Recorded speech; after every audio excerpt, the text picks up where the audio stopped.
Hello everybody, this is Refresh, and I am here to take a look at Magic the Gathering Liliana Planeswalker deck from Core Set 2019.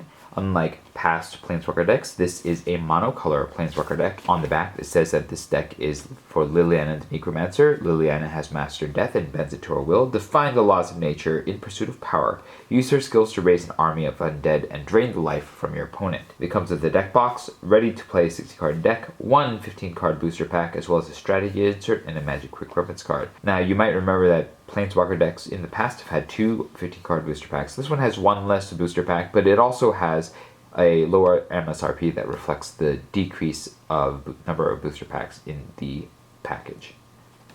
Let's go ahead and take a look at what's inside. Here's our foil Liliana the Necromancer. She costs 5 mana, and for that you get a legendary Planeswalker Liliana. Her +1 ability is target player loses 2 life. Her -1 is return target creature from your graveyard to your hand, and -7 is destroy up to 2 target creatures. Put up to 2 creature cards from graveyards onto the battlefield under you control. It's interestingly worded, so it's not entirely clear whose graveyards. I guess it could be anybody's graveyards. And she starts with 4 loyalty. You get a Liliana bit of art on the box. I don't believe that we've seen this artwork before, but we have had another Liliana deck before. This is the second one in the Planeswalker deck series. Inside we have our 60-card deck. We have a single booster pack as advertised. We have a Magic the Gathering quick reference card using the old logo. As you can see, the logo has changed. This still has the logo that was in use at the time of Kaladesh when this reference card was created. On the front, you can see a little bit of information about how to cast spells, the different types of cards, the lands and mana symbols, and then on the back you can see how to set up the game, how to win the game, and the different parts of the turn. This is only useful for players who already sort of have a sense of how to play the game. It is a decent reminder for that very small slice of slightly past new players and yet still learning players. Here we have a document that says pay before you play. It tells you that the deck is ready for battle. You should play it a little bit before you understand how to update it with additional cards. And then it says playing the deck. It gives you a little bit of instruction on what you're supposed to do with this. I do appreciate that it tells you not to be afraid to sacrifice your creatures for effects or trade them in combat with your opponent's creatures, because you can bring them back. So there's a little bit of graveyard recursion in this deck. And then it says to gradually drain the life from your opponent. And when Liliana the Necromancer joins the fray, use her abilities to build a relentless army of undead. It doesn't seem to be exactly what this deck is doing based on her card, but we'll go ahead and see before we fully judge that. It is a bit of a generic sort of description of how to play the deck though. There's also a URL here on how to play Planeswalker cards, and the fact that you have to type all these letters into your URL bar is kind of annoying, and so I do wish that they had actually just printed out how to play Planeswalker cards on this sheet somewhere. On the bottom it tells you a little bit about some of the mechanics that you can find in the deck, and that's nice, especially for your players. Here you get to read a little bit about Liliana. She doesn't really have that much information. There you have some artwork for Liliana, and on the back you have just ads, which is disappointing because that means there's all this space that could be used to better describe the deck, give you a card list, and so forth. Let's take a look at the cards in the deck. One of the rares in the deck is the Demon of Catastrophes, which is using the sacrifice theme that seems to be part of this deck. It's a very efficient beater, so I like it a lot.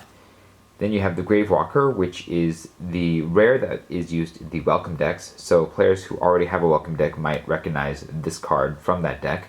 And it is a decent body. Once you get it, you can start returning a lot of creatures from your graveyard to the battlefield once you have the 7th land.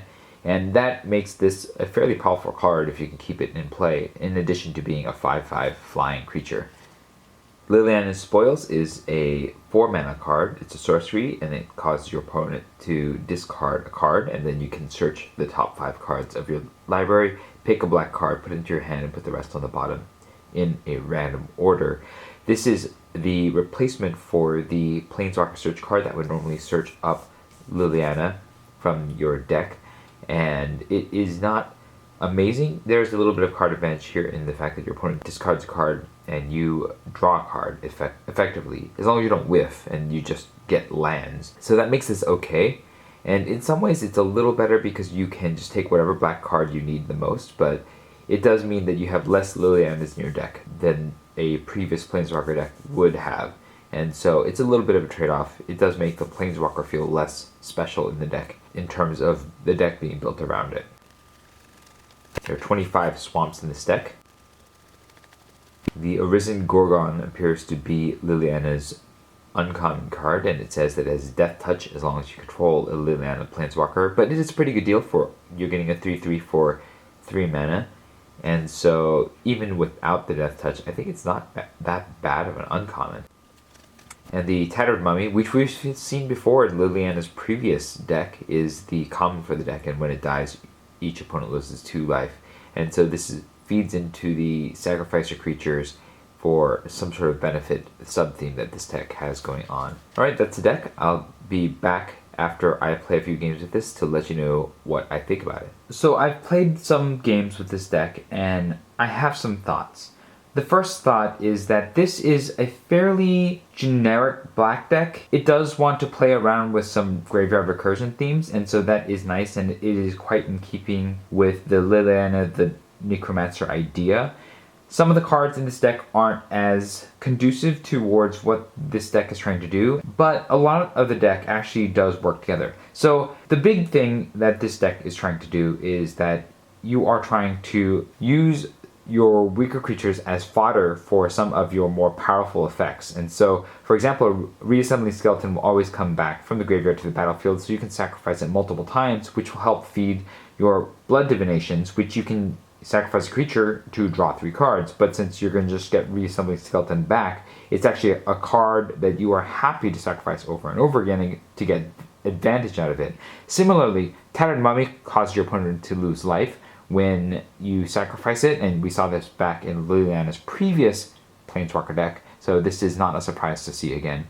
And then some of your other cards have enter the battlefield effects, which are great payoffs for bringing them back from the graveyard with cards like Liliana's special ability, the Gravewalker special ability, as well as using Abnormal Endurance to use it to trade with your opponent's creature and then get a benefit as it comes back from the graveyard onto your battlefield. And so the Skymarch Bloodletter drains your opponent. The Skeleton Archer will ping a creature when it enters the battlefield. Gravedigger himself gets another creature back from the graveyard, which means that you can reuse some of these effects. And if you use the Abnormal Endurance with the Gravedigger, and when the Gravedigger dies, it's going to come back, and then it's going to bring something else back from the graveyard, which is an even better bonus. Vampire Sovereign is just like an extra strong Skymarch Bloodletter, so it drains even harder.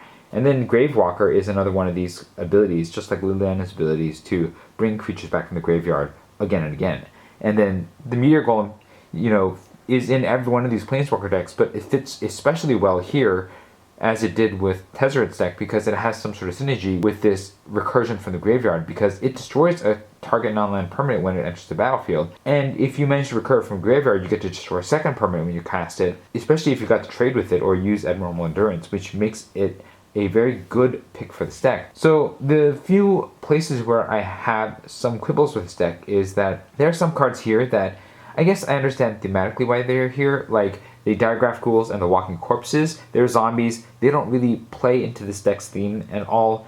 And Liliana's Arisen Gorgon is also not really playing well to the themes here, and it almost seems like the kind of creature that you'd rather have Vraska have, because it has that whole Death Touch thing going on, and Liliana is not really about the Death Touch here. And so I find that a little weird. But the rest of the deck's construction is pretty good. We have some good targeted removal, like Murder, Strangling Spores, and Lich's Caress, and that really plays into Black's character as a assassin of creatures. And then you have a payoff for sacrificing creatures in the Demon of Catastrophes, which is an excellent payoff, and again, really feels like it's in fitting with what this deck is largely trying to do. The other quibble is that this is a 26 land deck, and that feels a bit excessive. I think that one of these lands is too many, and because there is only one 7-drop that you're really trying to cast here, and maybe the activated ability of the Gravewalker, But for the most part, everything seems like it's a more reasonable sized deck. So I think the land count would have been better at 24, maybe 25 if you really want to play it safe, but 26 is a bit excessive. And I think that players might be frustrated with the number of lands that they draw as they play out this deck, especially since it's not the most hungry for mana. So that might be a flaw with this deck. Oh, and the other card that you really don't want in this deck is Sovereign Bite. I would cut it as soon as you can because it is doing direct damage. Even if it gets you life, doesn't mean anything until it's near the end of the game, and it's such a small amount for what this deck is trying to do. Were this a super aggressive deck, I think it would be a fine inclusion, but instead of the Sovereign Bite, I would have rather just had another Skymonster Bloodletter or Strangling Spores, or maybe cut a bunch of cards and put in more reassembling skeletons as ways of getting more recursion from this deck. But as it is, I think this is a fine deck if you're looking for a deck that doesn't have any struggles with being able to cast its cards because it's single color. Then this deck will play pretty well for you, and I do like the fact that there is a lot of good payoffs and means of getting recursion in this deck. The other card that I don't entirely agree with is the Liliana Spoils, because it causes your opponent to draw a card and then you get a card, so there is a kind of mind-rotty card advantage there. But it doesn't really play into what the rest of this deck is trying to do, and so I found it a little bit weird, especially since Liliana herself is not interested in that on her card. But this is a fine deck for those of you who are interested in graveyard recursion decks. And if you want more of the zombie Liliana, then you have another Liliana deck to choose from. What were your thoughts about this deck? If you had a chance to play it, let me know in the comments below. If you thought this video was helpful, hit the like button. If you'd like to see more such videos, hit subscribe. This was Refresh. Thanks for watching, and I will see you next time.